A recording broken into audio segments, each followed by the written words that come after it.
लोगों ने सॉलिड्स के दो प्रकार पढ़े थे, अमॉर्फस सॉलिड्स और क्रिस्टलाइन सॉलिड। और इसके बाद अपने टाइप्स ऑफ सॉलिड्स पढ़े थे, molecular solids, covalent solids, metallic solids, है ना।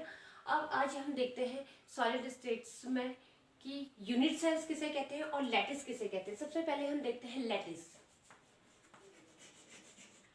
लैटिस या फिर हम इसको कह सकते हैं क्रिस्टलीय जालक, क्रिस्टलीय जालक, है ना। तो अब लैटिस को एक्चुअल में इसको समझने के लिए पहले इसकी डेफिनेशन लिखते हैं। Is regular arrangement of regular arrangement of constituent particle in 3D or regular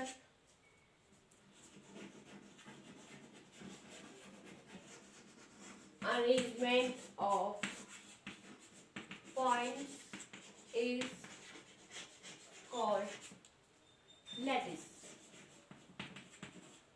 देखिए, कांस्टेंट पार्टिकल्स का रेगुलर अरेंजमेंट, क्योंकि मैंने आपको पहले ही बताया है कोई भी सॉलिड्स यही है, सपोज सॉलिड, इसमें जो इसके कांस्टेंट पार्टिकल है इसमें जिनसे ये मिलके बना होता है वो एक रेगुलर पैटर्न में अरेंज होते हैं, ठीक है। तो जब ये रेगुलर अरेंजमेंट में अरेंज होंगे तो इनका एक बार बार रिपीट होके एक पर्टिकुलर किसी क्रिस्टल का स्ट्रक्चर का बनाना, क्रिस्टल का बनाना ही क्या कहलाता है, वो पूर्ण रूप से जाला कहलाता है। सपोज हम इसको इस तरह से क्यूब से समझते हैं। Suppose we have this cube, ठीक है ना। इस क्यूब में एक्चुअल में क्या होता है कि ये एक छोटी सी यूनिट है, फिर ये छोटी यूनिट है, ये छोटी यूनिट है, ये सारी छोटी छोटी यूनिट्स जब आपस में क्या कर रही हैं, एक पर्टिकुलर 3D डायरेक्शन में अरेंज हो रही हैं। देखिए, एक डायरेक्शन ये है, एक डायरेक्शन ये है और एक डायरेक्शन ये है ना। तो इस तरह से ये जब बार बार अरेंज हो रही हैं तो ये क्या बना रही हैं, लैटिस फॉर्म कर रही हैं। देखिए, हम इसको डायग्रामेटिकली इस तरह से भी देख सकते हैं। सपोज इस पॉइंट, ये पॉइंट है, ये पॉइंट एक्चुअल में क्या है, हम क्या कह रहे हैं कि कांस्टेंट पार्टिकल। तो ये पार्टिकल हो सकता है, एटम भी हो सकता है, मॉलिक्यूल भी हो सकते हैं, क्योंकि सॉलिड्स आपके चार तरीके के होते हैं। तो सपोज ये एटम इस तरह से अरेंज है, 1 2 3 4 5, और इसी के ठीक नीचे हम इस तरह से शो करेंगे।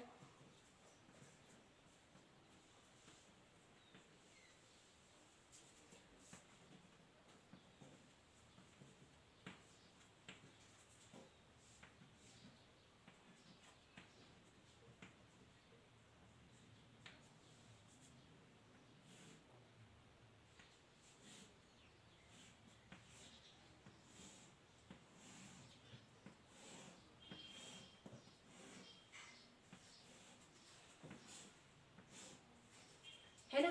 तो अब ये एक छोटा सा यूनिट सेल जब बार बार रिपीट होके, मींस अब सपोज वो यहाँ पे एक, तो ये आपके पास यूनिट सेल फॉर्म हुआ। अब ये इसी तरह से एक, ये दूसरा वाला,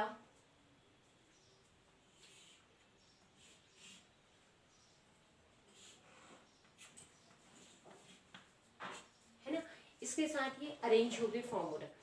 तो अब हम देख सकते हैं कि जब ये छोटे छोटे सेल्स, छोटे छोटे एटम्स आपस में कंबाइन होते हैं तो ये एक पूरे जालक का, लैटिस क्रिस्टल का फॉर्मेशन करते हैं। तो इसी को हम अब थोड़ा सा एक, इसकी जो बेसिक यूनिट होती है उसको बोला जाता है यूनिट सेल या फिर इकाई सेल, इकाई कोशिका करके इसको कहा जाता है। अब देखिए, मैंने अभी आपको एक एग्जांपल बताया, ये इसका है ना, ये दिस इज द क्यूब, ये आपका क्यूब है। तो ये क्यूब एक्चुअल में क्या है, एक छोटे से क्यूब से अगर हम इसको सपोज एक सिंगल क्यूब देखते हैं तो वो इस तरह का बनता है। तो एक एक क्यूब जब ये आपस में अरेंज होंगे, आपने नोटिस किया होगा कि घर कैसे बनता है, घर जब छोटी छोटी एक एक ब्रिक्स, ईंटें जब आपस में कंबाइन होती हैं, जुड़ती जाती है, एक दीवार खड़ी होती है, फिर वो ईंटें जुड़ती जाती हैं तो दूसरी दीवार आती है। तो इस तरह से वो पूरी ईंटें मिलके, सारी ईंटें मिलके एक पूरे मकान का निर्माण करती है। उसी तरह से ये छोटी छोटी यूनिट्स मिलके एक पूरे क्रिस्टल का फॉर्मेशन करती हैं, का निर्माण करती हैं। तो यूनिट सेल क्या है? यूनिट सेल किसी भी जाला की वह न्यूनतम सबसे छोटी इकाई है जो कि 3 डायरेक्शन में प्रेजेंट होती है, 1 2 एंड 3 डायरेक्शन। ठीक है, अब हम देखते हैं जालक के प्रकार या हम यूनिट सेल के प्रकार। ऑफ यूनिट सेल्स में मेनली 2 तरीके के यूनिट सेल्स होते हैं। एक होते हैं आपके पास प्रिमिटिव यूनिट सेल्स, जिनको हम सिंपल यूनिट सेल भी कहते हैं। ठीक है, और दूसरे होते हैं आपके पास सेंटर्ड यूनिट सेल। एक्चुअल में यूनिट सेल 4 तरीके के होते हैं, लेकिन हम इनको 2 पार्ट में इसलिए डिवाइड कर रहे हैं क्योंकि जो सेंटर्ड यूनिट सेल होते हैं these are again divided into 3 parts. 3 parts में डिवाइड होते हैं। कौन कौन से?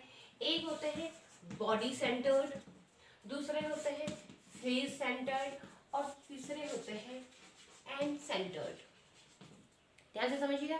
तो एक आ जाता है आपके पास सिंपल यूनिट सेल, दूसरे रहते हैं बीसीसी और तीसरे होते हैं एफसीसी और चौथे हो जाते हैं एंड सेंटर। तो बीसीसी को हम थोड़ा सा इसको इस तरह से लिख लेते हैं बॉडी सेंटर्ड, और फेस इसको कहा जाता है फेस सेंटर्ड। अब हम सबसे पहले देखते हैं सिंपल यूनिट सेल। तो इसमें सिंपल यूनिट सेल में सपोज एक क्यूब है, ध्यान से समझिएगा। इन पे एक एटम यहाँ पे, दूसरा एटम यहाँ पे, तीसरा एटम यहाँ पे, चौथा एटम यहाँ पे, पांचवा एटम यहाँ पे, छठा, सातवां और आठवां। 8 एटम प्रेजेंट है 8 कॉर्नर्स पे, क्योंकि हम ले रहे हैं एक छोटी सी ईंट या फिर एक छोटी सी यूनिट सेल। तो यूनिट सेल के 8 कॉर्नर है, तो कॉर्नर तो हो गए हैं इसके 8 कॉर्नर।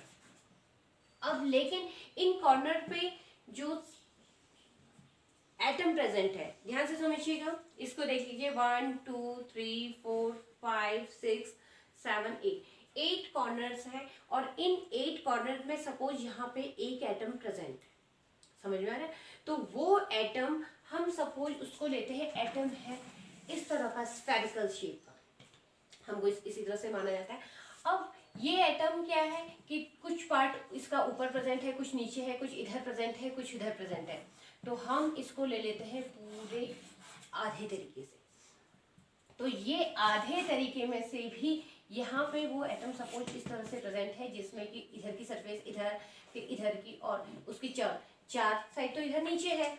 ये एटम दिख रहा है आपको, सपोज यहाँ पे प्रेजेंट है 1 2 3 और एक अंदर की साइड से, तो 4 साइड से तो ये प्रेजेंट है, और साथ में इसकी ऊपर की सरफेस से भी प्रेजेंट है ये आधी बॉल, ये जो कनेक्टेड। तो हम कह सकते हैं ये आधी बॉल का भी सिर्फ 1/4 पार्ट ही क्या है, इस कॉर्नर में प्रेजेंट है, अपना कंट्रीब्यूट कर रहा है इस यूनिट सेल को फॉर्म करने के लिए। तो अब हम कह सकते हैं कि एक तो कॉर्नर है और साथ में एक एटम का जो एक कोने में प्रेजेंट है, इसका कंट्रीब्यूशन सिर्फ कितना है, 1/8 पार्ट है। तो इस तरह से हम कह सकते हैं देयर इज ओनली वन, इसका सिर्फ एक ही एटम इस सिंपल यूनिट सेल को फॉर्म करने में, बनाने में यूज होता है। अब आ जाते हैं, देखिए next body centred. Body centred में सपोज ये फिर से लेते हैं हम एक क्यूब, ठीक है, क्यूब है तो इसके सारे के सारे कॉर्नर्स पे एक एक एटम प्रेजेंट है। अगेन ये दिख रहा है 1 2 3 4 5 6 7 8, है ना? तो इन 8 कॉर्नर्स है और साथ में समझ लीजिए इस ये पूरे बॉक्स है, इस बॉक्स के अंदर एक बॉल रखी है या फिर एक एटम प्रेजेंट है। तो वो एटम कहाँ है, बीचों बीच प्रेजेंट है। तो बीचों बीच प्रेजेंट है तो 8 कॉर्नर्स है, 8 कॉर्नर्स का कंट्रीब्यूशन हो गया 1/8, ठीक हो गया। अकॉर्डिंग टू दिस इसका भी क्या होगा, 8 कोने हैं और 8 कोने का हर किसी कोने में जो प्रेजेंट एटम है इनका कंट्रीब्यूशन है 1/8। लेकिन इस बॉक्स के अंदर हम बता रहे हैं कि एक बॉल रखी है या एक एटम रखा है, तो +1, तो ये आ जाता है 1 + 1 = 2। तो इट मीन्स बॉडी सेंटर्ड के लिए जो नंबर ऑफ एटम होगा वो 2 होता है। ठीक है, अब हम डिस्कस करते हैं एफसीसी को। देखिए एफसीसी को डिस्कस करने के लिए सपोज अगेन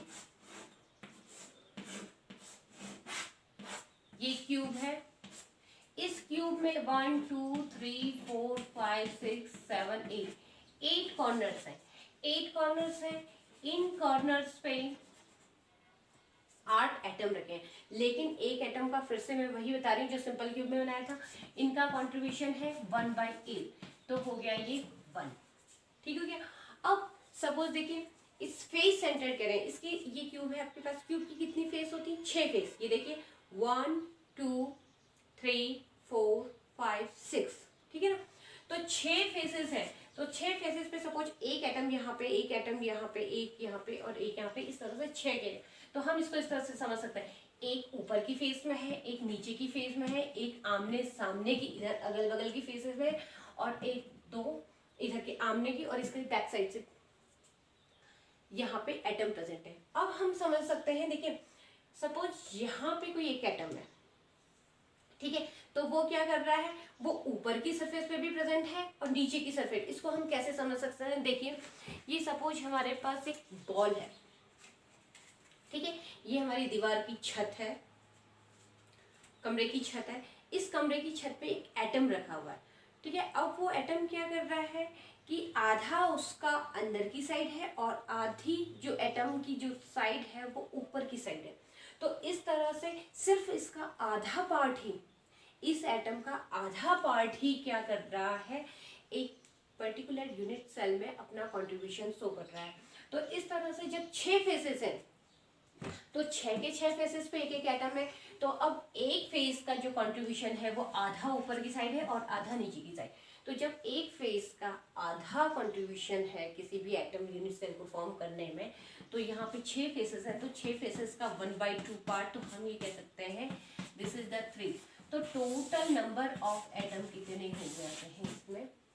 4 हो जाते हैं, ठीक है। तो ये तो आ जाता है आपके पास फेस सेंटर्ड के लिए नंबर ऑफ एटम, कितना एटम प्रेजेंट है। अब हम बात करते हैं नेक्स्ट एंड सेंटर्ड। जैसा कि इसका नाम है एंड सेंटर में, ये अगेन आपके पास कोई क्यूब है, 1 2 3 4 5 6 7 8, ठीक है ना। तो 8 कॉर्नर है और 8 कॉर्नर में इन सब का कंट्रीब्यूशन हो गया 1/8, तो इसका आ जाता है 1। अब हम कह रहे हैं एंड सेंटर। एंड सेंटर चाहे वो ऊपर और नीचे कोई भी 2 एंड साइड ले लीजिए, वो चाहे एंड साइड आप इधर इधर की ले लीजिए, चाहे इधर की, या फिर कहीं की भी आप 2 ले लीजिए। तो 2 एंड सेंटर पे 2 पॉइंट है, सपोज एक ऊपर है एक नीचे है। तो अभी आपने पढ़ा था कि अगर सपोज यहाँ पे कोई बॉल रख दी या कोई एटम रख दिया जाए, तो वो एटम क्या करता है, इस सरफेस को नीचे और ऊपर का कंट्रीब्यूशन शो करता है। तो इस तरह से इनका जो आता है ये 1/2 भाग ही अपने आप को शो करते हैं और इस तरह से आ जाता है 1। तो इनमें नंबर ऑफ एटम 2 प्रेजेंट होता है। तो इस तरह से आपने देखा टाइप ऑफ यूनिट सेल में सिंपल यूनिट के लिए नंबर ऑफ एटम, एटम की संख्या आती है। क्योंकि देखिए बेटा कोई भी क्रिस्टल है तो वो एक डेफिनेट रेगुलर अरेंज में ही वो एटम प्रेजेंट होते हैं। तो सिंपल क्यूब के लिए number of atom is 1, BCC के लिए 2 एंड एफसीसी के लिए 4 और एंड सेंटर्ड के लिए 2 आता है।